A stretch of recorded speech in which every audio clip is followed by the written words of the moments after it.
Okay then, let's talk a little bit about types of boilers. Okay, so at the moment we've got a Neat Heat profile, 60,000 BTU, which basically means, you know, it's an 18 kilowatt boiler. So we're going to be going 24 kilowatt here because there's been an extension add-on, etc., a few more radiators. But what's important is the type of boiler you choose for the property. So at the moment we've got a Neat Heat. So what's important here is the cabling. Now with a Worcester, what we've got here, we require a 5-core cable. All that means is 5-core is switch live, neutral earth, pump live, and a permanent live. Permanent live is for diagnostics. The pump live is so the pump stays on for 5 minutes or so once the boiler's reached temperature, to get rid of the heat from the heat exchanger, so the heat exchanger doesn't sit there. So because we've got a Neat Heat, I know that this should be wired up with a 5-core. A lot of boilers are wired up, Ideal Classic, something like that.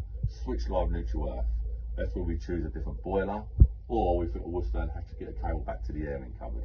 But in this case, if I undo this screw, it's been wired up correctly, and they're not always wired up correctly. Let's have a look. So we've got 2 cables going in, pump live, switch live, permanent live, neutral and earth. So I've got the correct amount of cables here, so I'm going to run a cable back to the airing cupboard, to the wiring centre. So all I can do is utilise what I've got here for my Worcester, and that's going to work.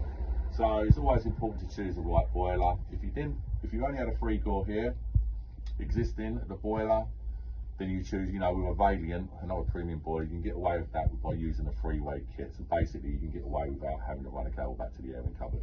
So it's all, you know, it's very important what type of boiler you put in the property. It's got to be very, very careful. So obviously fluing options.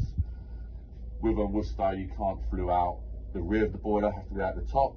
But with a Valiant, sometimes if it's a tight space, you can use a rear flue straight out the back of the boiler for clearances, etc. So it's very important for the types of boiler you choose for that type of property. And that's about it really. So excellent, we'll carry on with this installation. Thank you.